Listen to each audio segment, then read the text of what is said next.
It was a chaotic battle, a fight we had not been prepared for. By accident we had been met by Federal troops when dusk had already fallen, and as close to the war's end as back then, it never was good to meet Federals unforeseen. My already scrawny troop was decimated even more until we were given the choice to surrender. The other soldiers attempted to put up one last fight, but I ordered them to stand down. There was no sense for them to die unnecessarily, although I knew how bitter it was for them to get captured. Not allowed to move, we stood still until the Yankees pushed their guns' barrels into our backs. Move was the only word we got. Ignoring the sneering of the men in blue to our best ability, we followed. We were brought to the Federal camp where a colonel asked for rank and in my case name. He was a tall man with arrogant demeanor and the typical neat mustache I had seen often in the enemy lines. He was the complete contrast to us who looked dirty and worn by the dragging conflict. No need to say that I didn't like him. Even less when I saw how lowly he treated his valueless prisoners. Just like the rest, I kept my spine straight while stating the demanded information. I was a major and therefore of higher value than the ordinary soldier. For a moment the colonel said nothing. After making up his mind, he gave the order for me to be guarded and for the rest to be shot.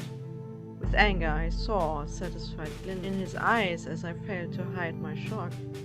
3 of the 5 remaining soldiers under my command were barely men. A faint pallor entered each one's face at that moment. In anger I scolded myself inwardly.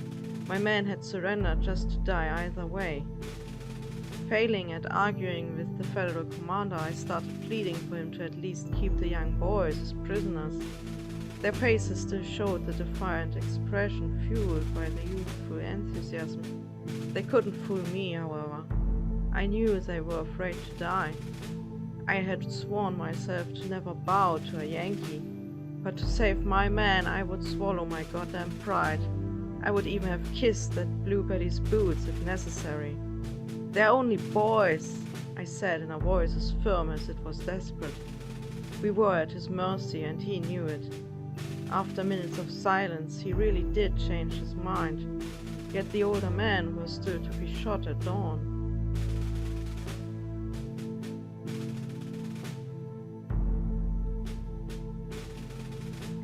Binding me and the 3 young men, the enemy soldiers led us to an open spot where we could see most of the camp, and where most of the camp could see us. No doubt they would ensure our perfect view at the execution. Unable to ignore the cold sinking in my stomach, I thought of some idea to help us escape. The Yankees were going to shoot my men. I owed them to do something, even if it would be something foolish. The Federal guarded us, but he paid his prisoners only little attention. He was probably sure of us being too afraid to die to try anything. Leaning over to one of the boys, I only whispered with as little movement as possible. "Knife?" They had taken our guns, and in my case any weapons I could possibly carry, but I knew how privates often had their tricks in concealing precious tools, and indeed, after a couple of back and forth with eyes and mouth words, we found something to cut our rope with. Making not a noise, I got up, knife in my hand, and sneaked towards our guard. We were lucky. Would it have been they, the plan would have been riskier. Not that we wouldn't have done it either way. Right before I reached my victim, he turned around, the gun cocked. Yet I was faster and mad enough, and tackling him to the ground, I managed to press the knife to his throat. Now he was my prisoner. A wry smile split my lips upon the irony of reversed roles. Of course, our struggle had made enough of a ruckus to alarm other men. I motioned to the boys to run while I shielded myself with the Yankee. If only one of them would move as much as a muscle, I threatened to slit the poor bastard's throat. None of them wanted to put it to the test. I must have looked like a demon to them. The colonel too appeared among the men, calling me out for fighting dirty and without honor. Why should I care about words from a cruel man like him? I kept staring at him while my mind tried to find a way out where there was none. The moment I let go of the guard, they would probably shoot me. I was sure the commander thought the exact same thing. Getting oneself into trouble was far easier than getting out of it.